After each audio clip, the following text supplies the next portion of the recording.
estáis a punto de ver son las 3 ciudades más extremas del mundo.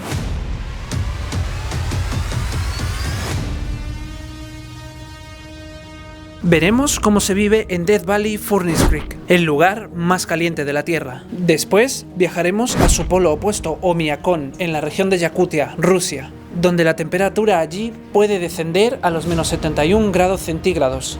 Y por último veremos cómo viven en Wellington, Nueva Zelanda, que es conocida como la ciudad del viento por sus ráfagas fuertes y constantes, y que la convierte en una de las ciudades más ventosas del mundo. Pero la pregunta es, ¿cómo se vive en estos 3 lugares? Pero antes de empezar, vamos a ponernos cómodos.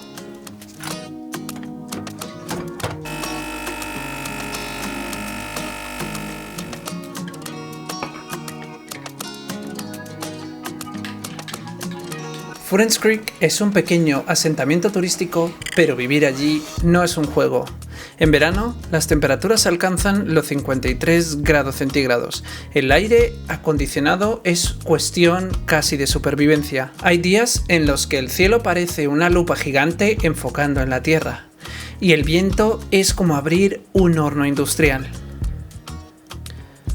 Furnace Creek, el rincón más caliente del mundo, empieza todo esto en el siglo XIX. Los colonos llegaron buscando minerales y encontraron algo muy valioso, llamado boratos, esenciales para la industria. Así nació un campamento en uno de los rincones más hostiles del valle. Lo llamaron Furnace Creek. El arroyo del horno, llamado así en español, fue un nombre que ya de por sí parecía una auténtica advertencia. Todo comienza con la compañía de Francis Marion Smith y William Tell Coleman, Harmony Borax Works. Estos 2 empresarios establecieron el rancho Greenland en 1883, llamado así por los campos de alfalfa verde que plantaron en este lugar. También después establecieron una estación meteorológica en el rancho alrededor de 1891 y más adelante, en 1933, el rancho Greenland pasó a llamarse Rancho Furnace Creek. Para transportar los minerales usaban caravanas tiradas por 20 mulas. Cruzaban más de 260 kilómetros de desierto incandescente. Los conductores de estos carruajes decían: aquí el sol no te mata, te cocina lentamente. Las ruedas se calentaban tanto que había que detenerse para enfriarlas. El agua se evaporaba antes de tocar el suelo, y las noches eran tan silenciosas que podías escuchar cómo las rocas se fracturaban solas por el calor. El 10 de julio de 1913, Furnace Creek fue convertido en leyenda. Se registró la temperatura más alta en la historia de la humanidad, 56,7 grados Celsius. Un calor tan brutal que ni la ciencia se lo explicaba por completo. Un calor que distorsiona el aire, derrite herramientas y hace que respirar sea un auténtico reto. Ese récord convirtió a Furnace Creek en el infierno oficial del planeta. Cerca de Furnace Creek se encuentra el monumento histórico de California número 442, puerta de entrada de los 49 del Valle de la Muerte, asignado el 24 de octubre de 1949.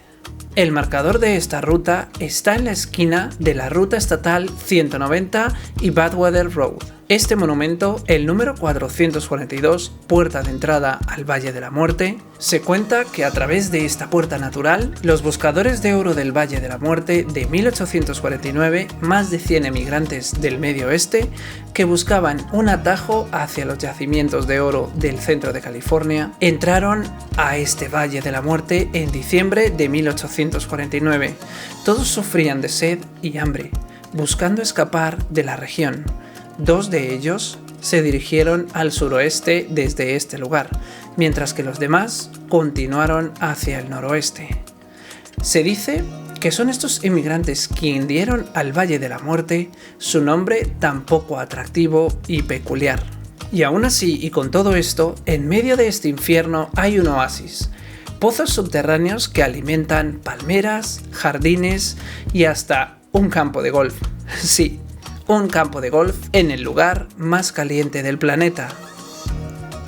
El pueblo está rodeado de varios campamentos públicos del Servicio de Parques Nacionales. Allí se encuentra el rancho del Valle de la Muerte, parte del oasis de este mismo. Una de las principales atracciones turísticas del parque, el campo de golf de Furren Creek. Anexo al rancho, se considera el más bajo del mundo, a 65 metros bajo el nivel del mar. Algunos alojamientos cierran en verano, cuando las temperaturas pueden superar los 52 grados centígrados. Pero el campo de golf permanece abierto todo el tiempo. Tanto es que el complejo organizó un torneo de verano en 2011 llamado Heatstroke Open, que contó con 48 participantes. En el pueblo de Furren Creek también hay un restaurante, una cafetería, una tienda y una gasolinera. El Furren Creek Inn fue construido originalmente por el Pacific Coast Borax Company y abrió el 1 de febrero de 1929. Este complejo constaba de 12 habitaciones.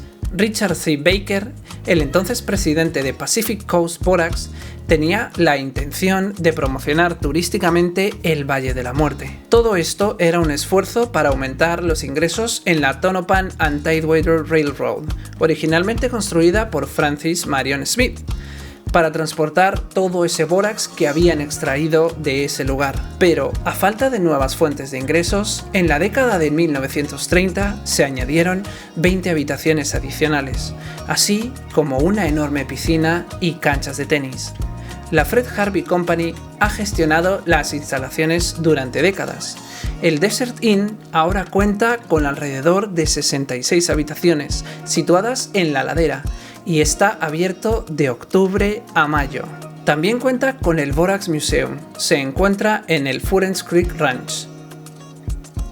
El museo cuenta con las herramientas y equipos de la minería de aquella época de borax, que utilizó la Pacific Coast Borax Company. Se encuentran modelos de los vagones de los equipos de 20 mulas, se llamaban 20 Mule Steam, artefactos pioneros y muestras de minerales. Una auténtica locura. Además, creo que vivir aquí es un auténtico desafío y que para muchos de nosotros supondría un auténtico reto. Y después de hacer que enciendas tu aire acondicionado, prepárate, porque ahora tendrás que encender tu chimenea, ya que nos vamos a Rusia. Imagina que te despiertas una mañana y abres la puerta de tu casa, y el aire que entra podría congelarte las pestañas en segundos. Pero no es una exageración, es Oymyakon, un pequeño asentamiento de Siberia que muchos llaman el Polo del Frío. Un sitio tan extremo que vivir allí ya es en sí mismo una historia de supervivencia. Pero antes de contarte cómo es la vida en el lugar donde los termómetros pueden marcar menos 72 grados, déjame llevarte al principio. Oymyakon está escondido entre montañas, y ese detalle, aunque parezca insignificante, es su condena. Durante el invierno, el aire frío baja por las laderas y se queda atrapado en el valle, sin poder escapar. El resultado, un gigantesco pozo de frío, un lugar donde la temperatura baja y baja y baja, hasta límites que parecen imposibles para la vida humana. En 1933, un grupo de científicos soviéticos registró allí una temperatura tan baja que aún hoy parece de otro planeta, menos 71,2 grados Celsius. Ese récord convirtió a Oymyakon en la localidad habitada más fría de la Tierra. Cuando llegas a Oymyakon, no ves coches aparcados en la calle, y no porque no existan, sino porque si apagas el motor, se congela y no vuelve a encender nunca jamás. Las casas de Oymyakon están preparadas para una guerra contra el frío. Ventanas triples, chimeneas encendidas las 24 horas y tuberías que, tuberías casi no hay porque el agua se congela por completo. Pero en este pueblo la solución para ello es un baño comunal para todo el pueblo, siempre caliente, siempre funcionando como si fuera un templo sagrado. Los habitantes de Oymyakon tienen una dieta fuerte: carne de reno, pescado congelado y grasas. Todo lo que les ayuda a sobrevivir en este clima tan extremo. Y sí, es verdad, los niños van al colegio. Y si te estás preguntando como yo si la gente va al colegio, Aunque hagan menos 50 grados, solo cierran si baja a menos 55. Tú imagínate eso, imagina tener que ir al colegio, a trabajar o simplemente hacer tu vida diaria a esas temperaturas. Pero no todo es un auténtico terror. En este lugar habrás visto en internet un fenómeno famoso que sucede en este lugar. Si lanzas un vaso de agua al aire, se convierte en nieve antes de que toque el suelo. Si habremos visto mucho esto en algunos vídeos, pero no somos conscientes realmente de que para realizar esto, la temperatura que tiene que haber fuera tiene que ser realmente fría. La respiración en este lugar forma nubes espesas que parecen seguirte como espíritus blancos. Los teléfonos se apagan sin sentido, las pestañas se congelan, la ropa suena al moverse como si estuviera hecha de cristal. Cualquier error, cualquier descuido en este lugar podría costarte la vida. Pero no todo es ciencia. En un lugar así, las historias casi se congelan en el aire. Los antiguos pueblos yakutos contaban que Omiakon era un valle maldito, un lugar donde los espíritus de hielo bajaban por las montañas durante la noche. Otros creían que el aire era tan pesado que podía aplastar a un viajero solitario si no encontraba refugio a tiempo. Y cuando el sol desaparece durante semanas, la oscuridad, el silencio y el crujido de la nieve pueden hacerte sentir que algo te observa desde el bosque blanco. Algo muy curioso de este lugar es que el invierno dura unos 9 meses aproximadamente. Los peces se congelan en solo 30 segundos después de haber sido sacados del río y se guardan en los sótanos de las casas al igual que la leche, que jamás es líquida. Y el gasóleo de los autobuses se solidifica si se apagan los motores. Pero en este lugar tan extremo, la vida resiste. La pregunta que sé que muchos nos planteamos es ¿por qué vivir en un sitio así? Pues para los habitantes de Omiakon, la respuesta es sencilla.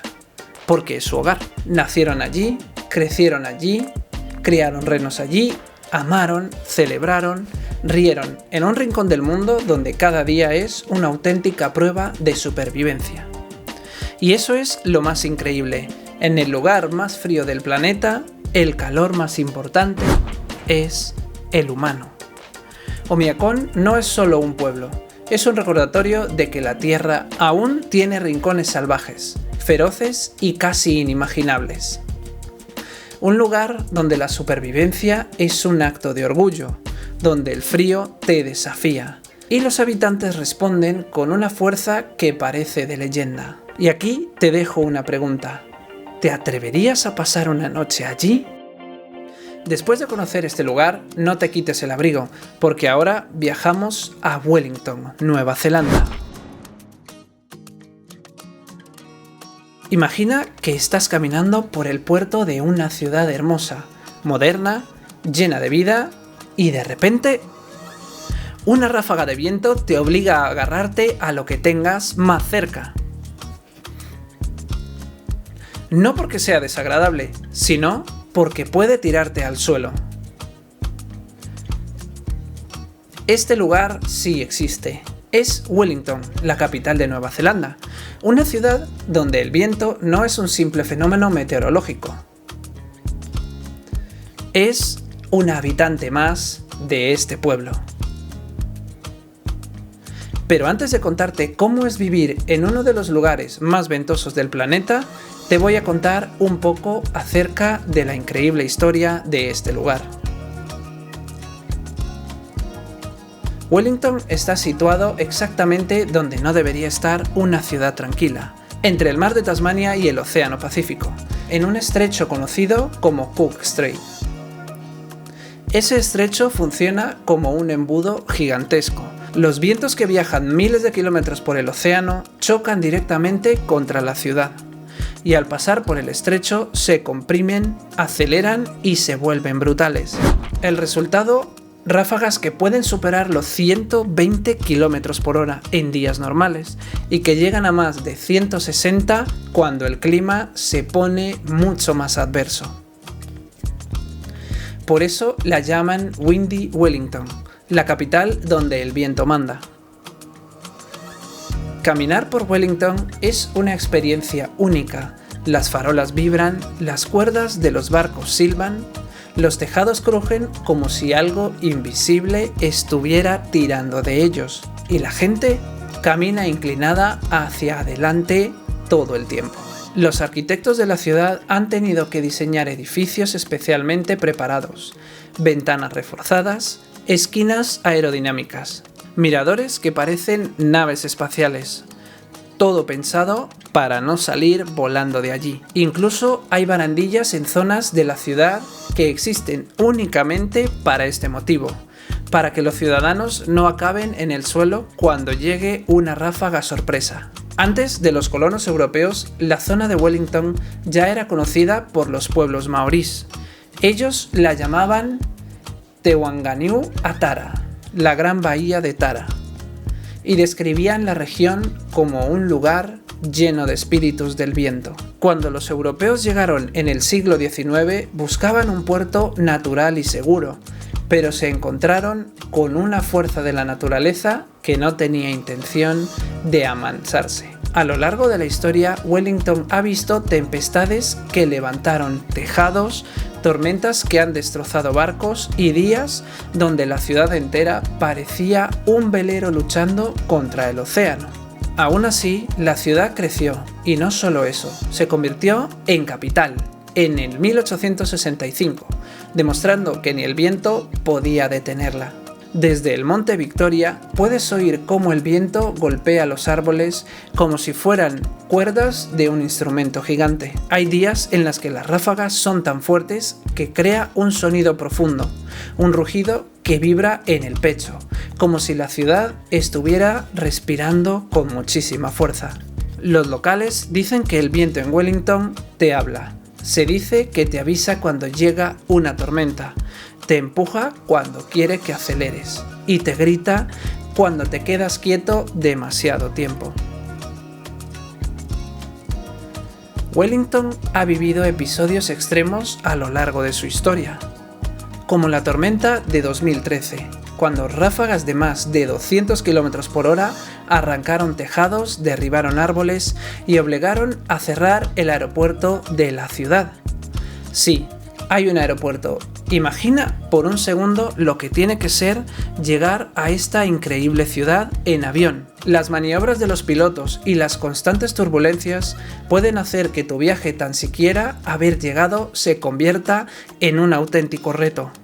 Pero no solo eso, también si llegas por mar hay complicaciones. Hay días en los que los ferries que cruzan el estrecho Cook deben detenerse, porque incluso los barcos más grandes no pueden luchar contra esos vientos. Pero aquí está lo sorprendente. Pese a todo, la ciudad rara vez se detiene. El viento es tan habitual que los habitantes han aprendido a moverse con él, como si caminaran al ritmo de una música invisible. Y aquí viene lo más curioso. A pesar del viento, o gracias a él, Wellington es una de las ciudades más fotogénicas del mundo.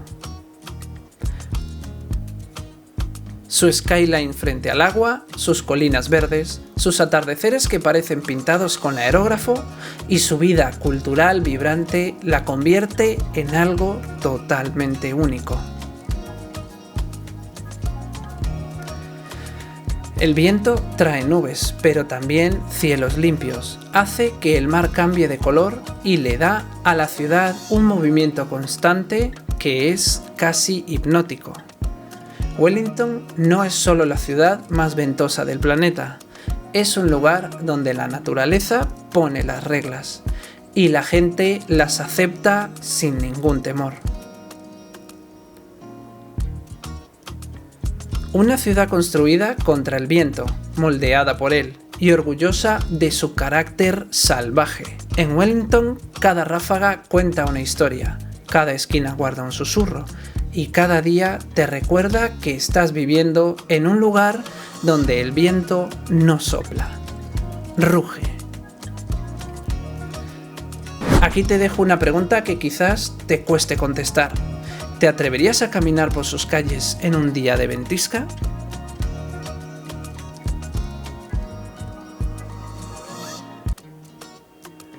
Después de ver estos 3 sitios me siento mucho más pequeño. Imagina estar viviendo en alguno de estos lugares y tener que vivir a diario estas odiseas. Son lugares maravillosos, pero que te despierta un sentimiento de contradicción absoluta. Y bueno, hasta aquí el vídeo de hoy. Espero que este viaje por estos lugares te haya gustado. No olvides de suscribirte para no perderte ninguno de nuestros vídeos. Y nos vemos en el siguiente. Adiós.